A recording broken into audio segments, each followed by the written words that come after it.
अस्सलामुअलैकुम दोस्तों, आप लोगों का हमारी नई वीडियो में हार्दिक स्वागत है। दोस्तों, जैसा कि आप लोग जानते होंगे कि हमारे सोलर सिस्टम में टोटल 8 प्लैनेट मौजूद हैं और 8वें प्लैनेट नेपच्यून के आगे एक बेल्ट या डोनट की शक्ल का रीजन मौजूद है, जिसमें कई सारे ऑब्जेक्ट्स हैं जो सूरज के अराउंड ऑर्बिट करते हैं और इस डोनट शक्ल के रीजन का नाम कुइपर बेल्ट है। और दोस्तों, इस रीजन को third zone of solar system भी कहा जाता है। एस्ट्रोनॉमर्स का मानना है कि यहाँ पे मिलियंस की तादाद में छोटे और आइसी ऑब्जेक्ट्स मौजूद हैं, जिनमें से लाखों ऑब्जेक्ट्स की चौड़ाई 100 किलोमीटर से भी ज़्यादा है। तो दोस्तों, टॉपिक काफ़ी इंटरेस्टिंग होने वाला है, तो अपने दिल, कलीजे, फेफड़े, गुर्दे सबको थाम के बैठिए और इस मज़ेदार वीडियो को एंजॉय कीजिए। दोस्तों, साल 1951 में गैरट कुइपर नामी एक एस्ट्रोनॉमर ने अपना एक साइंटिफिक पेपर पब्लिश किया था, जिसमें उन्होंने ये स्पेकुलेट किया कि प्लूटो के आगे और भी ऑब्जेक्ट्स मौजूद हैं, इसलिए इस डोनट शेप रीजन को कुइपर बेल्ट का नाम दिया गया।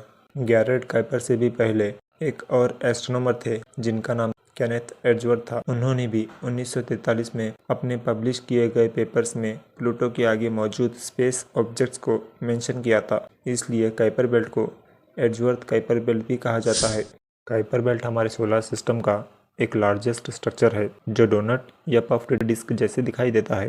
कुइपर बेल्ट का इनर एड्ज नेपच्यून के ऑर्बिट से शुरू होता है, जिसकी सूरज से दूरी लगभग 30 एस्ट्रोनॉमिकल यूनिट्स है। एस्ट्रोनॉमिकल यूनिट स्पेस के लार्ज डिस्टेंसेस को मेजर करने के लिए यूज़ किया जाता है और एक एस्ट्रोनॉमिकल यूनिट तकरीबन 15 करोड़ किलोमीटर्स को कहते हैं और ज़मीन भी सूरज से लगभग इसी दूरी पे मौजूद है। कुइपर बेल्ट का अंदरूनी मेन पार्ट जो है वो सूरज से 50 एस्ट्रोनॉमिकल यूनिट्स तक फैला हुआ है, यानी कि कुइपर बेल्ट का मेन रीजन सूरज से 30 एस्ट्रोनॉमिकल यूनिट्स से शुरू होता है और सूरज से 50 एस्ट्रोनॉमिकल यूनिट्स की दूरी तक ख़त्म हो जाता है। और इसके आगे का जो रीजन है जो कुइपर बेल्ट के आउटर एड्ज के साथ ओवरलैप करता है, उसका नाम स्कैटर डिस्क है और ये स्कैटर डिस्क सूरज से 1000 एस्ट्रोनॉमिकल यूनिट्स की दूरी तक फैली हुई है। और दोस्तों, कुइपर बेल्ट में से अब तक 2000 से भी ज़्यादा ट्रांस नेपच्यूनियन ऑब्जेक्ट्स को कैटलॉग किया गया है, जो कि साइंसदानों के हिसाब से कुइपर बेल्ट के टोटल ऑब्जेक्ट्स का एक छोटा सा हिस्सा है।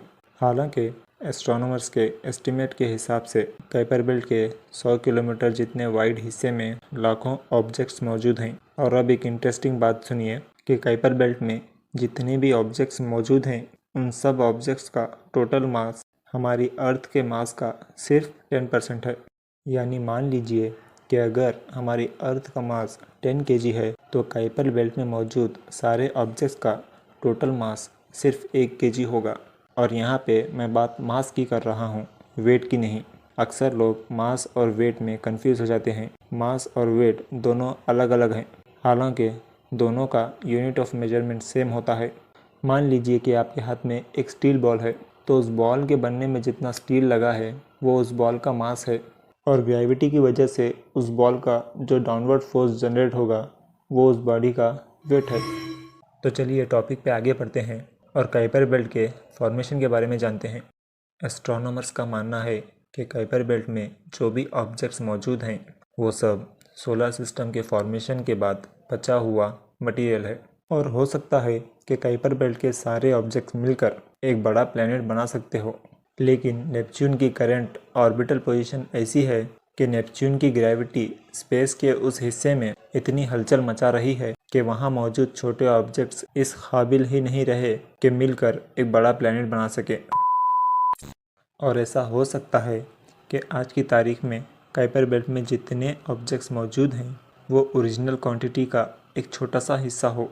एक थ्योरी के मुताबिक हमारे सोलर सिस्टम के 4 बड़े प्लैनेट के ऑर्बिट के शिफ्ट करने की वजह से कुइपर बेल्ट के ओरिजिनल मटेरियल का एक बहुत ही बड़ा हिस्सा स्पेस में खो गया हो, जो कि क्वांटिटी में हमारे अर्थ के मास का 7 से 10 गुना हो। और ऑर्बिट शिफ्ट का बेसिक आइडिया ये है कि हमारे सोलर सिस्टम की हिस्ट्री की शुरुआत में यूरेनस और नेपच्यून पे फोर्स पड़ने की वजह से इन दोनों प्लैनेट्स का ऑर्बिट सूरज से और दूर हो गया, जिसकी वजह थी जुपिटर और सैटर्न के ऑर्बिट का शिफ्ट होना। और माना जाता है कि आज के वक्त कुइपर बेल्ट स्लोली एरोड हो रहा है। जो ऑब्जेक्ट्स कुइपर बेल्ट में बचे हैं वो कोलाइड होते रहते हैं और टूटकर साइज़ में छोटे हो जाते हैं। काइपर बेल्ट में बहुत सारे आइसी ऑब्जेक्ट्स मौजूद हैं जिनको Kuiper belt objects short form में केबीओ या trans Neptunian objects short form में टीएनओ कहा जाता है। और ये सारे ऑब्जेक्ट्स साइज़, शेप और कलर में अलग हैं और ये सारे ऑब्जेक्ट्स स्पेस में इवनली डिस्ट्रीब्यूटेड नहीं हैं। जब एस्ट्रोनॉमर्स ने अर्ली 90s में इन्हें डिस्कवर करना शुरू किया तो वो इस बात से हैरान हो गए कि काइपर बेल्ट ऑब्जेक्ट्स को शेप, साइज़ और ऑर्बिट के अकॉर्डिंग ग्रुप किया जा सकता है। और साइंसदानों को ये भी पता चला है कि वहाँ इन ऑब्जेक्ट्स के कई ग्रुप्स मौजूद हैं जिनके ऑर्बिट्स उन ग्रुप्स की हिस्ट्री के बारे में क्लूज देते हैं। काइपर बेल्ट के ज़्यादातर ऑब्जेक्ट्स उसके मेन पार्ट में पाए जाते हैं या फिर स्कैटर्ड डिस्क में।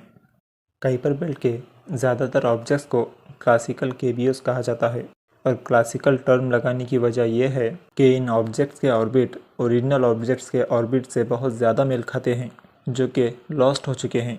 अब यहाँ पे सवाल ये उठता है कि अगर हमारे काइपर बेल्ट को डिस्कवर करने से पहले ही क्लासिकल केबीओस लॉस्ट हो चुके थे तो एस्ट्रोनॉमर्स को उनके बारे में कैसे पता चला।